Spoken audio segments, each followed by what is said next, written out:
We're back to discuss Tomb Raider, and if you saw our review, we all recommended the movie. It was overall great. I think it's, I figured out probably about halfway through that if it could finish the movie without completely losing me, that it would be probably the best video game adaptation ever made. Which, in my mind, before this has been Mortal Kombat. And Mortal Kombat was a movie that you had to like the games to like the movie. It wasn't just something you could throw on and enjoy so much. This is a lot better.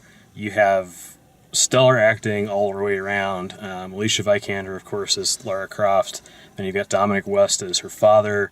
Walton Goggins as the sort of main villain, which is...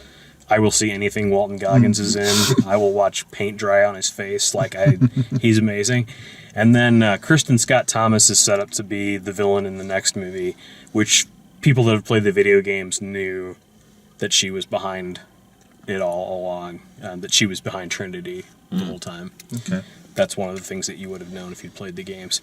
So it's cool that they kept that plot line. I think that it seemed like there was a contention of people in the audience that felt like the sequel baiting wasn't deserved. Like it needed to just end and be like its own thing. Enjoyable on its own, and not like hint at the fact that there's got to be another movie to finish the story. But I mean, I was fine with that. So.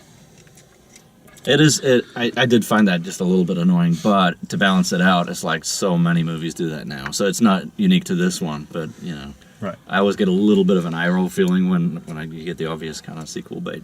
Yeah. And we had 2 Angelina Jolie movies, right? Yeah. Wasn't there 3? No, Just 2? Just 2? There were just 2, So, I think. Tomb Raider and Cradle of Life. I figured they probably felt comfortable enough saying, yeah, this will do well enough to make 2 movies. Although they put a lot of budget into this, it seems like. Yeah. I mean, they weren't going to screw it up. Right. They weren't going to bomb. I mean, if, it's not worth putting... I mean, this, you can't make this for $5 million. This is a super big budget movie, so they had to...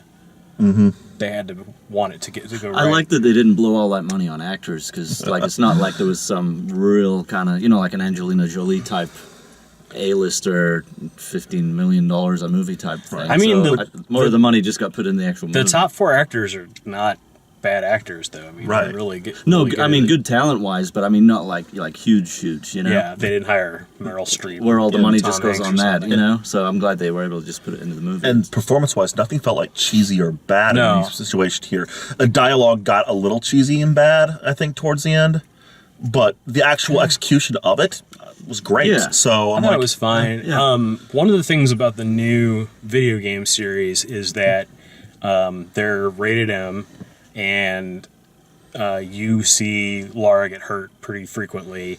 When she dies, it is never a pleasant death. And I thought they did a great job of taking an M-rated, very bloody video game and making it into a PG-13 action movie, while still conveying, something that happens in both of the Tomb Raider video games is she gets, some horrible wound through her abdomen early in the game, she does in this movie.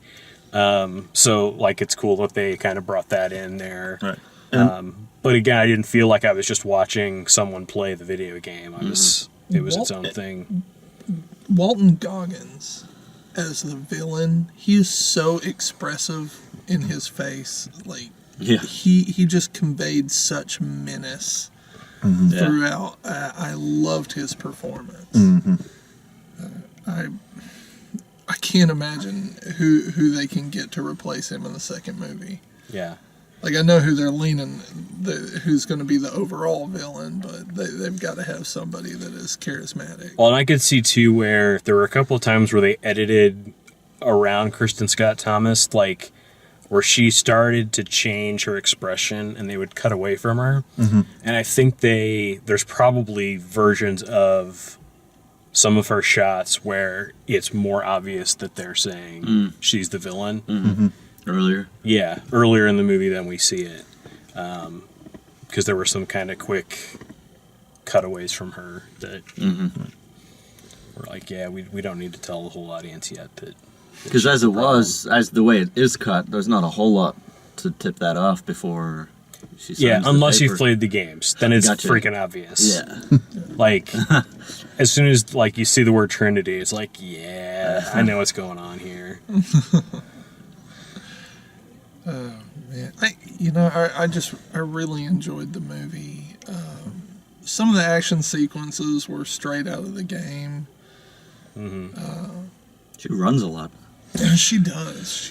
Yeah. They kept one thing out of the game that I was kind of shocked at, and in the game, her very first kill, she's very troubled by it, but then immediately just takes to it like a champion, and she does the same thing in this movie. Totally. Which is actually like, yeah, like there are people that have criticized that in the game, where they're like, she's like really traumatized by the first kill, and then she's like third kill, second, fourth kill, fifth kill, sixth kill, like just then she's just a murder machine from that point forward.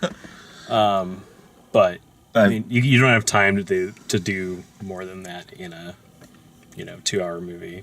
Yeah. Sure, but that was kind of that drawing point where it was like we went from that she had like was getting wounded, and you kind of had the sympathy build for her, and you really wanted to succeed, and then after that point when she decides she's the hero and she's going to grab that bow and arrow, and then after that she is the superhero character. Well, the first kill is that guy that she pushes down into the water. Yeah, that's pretty intense actually. Yeah. So it's her other like the bow and arrow thing was cool. Her other like trademark tool / weapon in the game is that thing that she was using at the end, that like The pickaxe pickaxe. thing. Slamming axe, yeah. And they didn't really use that until the end. But that's one of those things where you can start to like, you have to be really careful with that, because in the video game it does things that aren't physically possible. Like you would dislocate your arm every time you did whatever it is that she does in it with it. well, she had a couple of moments in this movie that it looked like that's going to be the case. So that's it'll be interesting to see how they work with that going forward. But I really thought it was solid.